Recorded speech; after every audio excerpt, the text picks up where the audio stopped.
ಮಾಜಿ ಸಂಸದ ಡಿಕೆ ಸುರೇಶ್ ಸಹೋದರಿ ಅಂತ ನಂಬಿಸಿ ಕೋಟಿ ವಂಚನೆ ಮಾಡಿದ ಪ್ರಕರಣ ಸಂಬಂಧ ಐಶ್ವರ್ಯ ಗೌಡ ವಿಚಾರಣೆ ನಡೀತಾ ಇದೆ. ಈ ವಂಚನೆ ಪ್ರಕರಣದ ಸಂಬಂಧ 4 ಸಿಡಿಆರ್ ಪಡೆದುಕೊಂಡು ಎಫ್ಐಆರ್ ದಾಖಲಾಗಿದೆ. ಈ ಬೆನ್ನಲ್ಲೇ ಇದರ ತನಿಖೆಗಾಗಿಯೇ ಹೊಸ ತನಿಖಾಧಿಕಾರಿಯನ್ನ ನೇಮಕ ಮಾಡಲಾಗಿದೆ. ಎಸಿಪಿ ಚಂದನ್ ಕುಮಾರ್ ನೇತೃತ್ವದಲ್ಲಿ ತನಿಖೆ ನಡೆಯಲಿದ್ದು, ಇಂದು ಎಸಿಪಿ ಚಂದನ್ ಮುಂದೆ ಐಶ್ವರ್ಯ ಗೌಡ ವಿಚಾರಣೆಗೆ ಹಾಜರಾಗಲಿದ್ದಾಳೆ. 2022 ಮಾರ್ಚ್ನಿಂದ 2024 ನವೆಂಬರ್ವರೆಗೂ ಅಕ್ರಮವಾಗಿ ಹಲವರ ಸಿಡಿಆರ್ಗಳನ್ನು ಐಶ್ವರ್ಯ ಗೌಡ ಪಡೆದಿದ್ಲು. ಈ ಸಂಬಂಧ ಬ್ಯಾಟರಾಯನಪುರ ಎಸಿಪಿ ಭರತ್ ರೆಡ್ಡಿ ಸ್ವತಃ ತಾವೇ ದೂರು ದಾಖಲಿಸಿದರು. ಐಶ್ವರ್ಯ ಗೌಡ ವಿಚಾರಣೆಯ ಬೆನ್ನಲ್ಲೇ ಹಲವು ಪೊಲೀಸ್ ಇನ್ಸ್ಪೆಕ್ಟರ್ಗಳಿಗೆ ಈಗ ನಡುಕ ಶುರುವಾಗಿದೆ.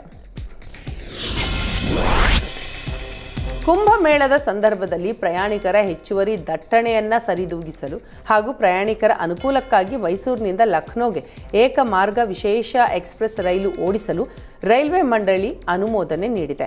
ಮೈಸೂರು ಲಖನೌ ಏಕಮಾರ್ಗ ವಿಶೇಷ ರೈಲು ಶುಕ್ರವಾರ ಬೆಳಗ್ಗೆ 7:30ರಿಂದ ಮೈಸೂರಿನಿಂದ ಹೊರಟು ಭಾನುವಾರದಂದು ಸಂಜೆ 4 ಗಂಟೆಗೆ ಲಖನೌ ನಿಲ್ದಾಣವನ್ನು ತಲುಪಲಿದೆ.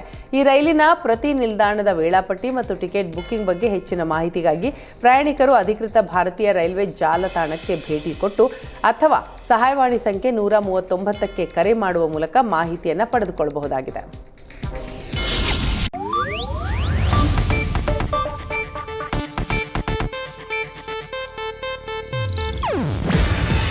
ಇದು ಏಷ್ಯಾನೆಟ್ ನ್ಯೂಸ್ ನೆಟ್ವರ್ಕ್ ಪ್ರಸ್ತುತಿ.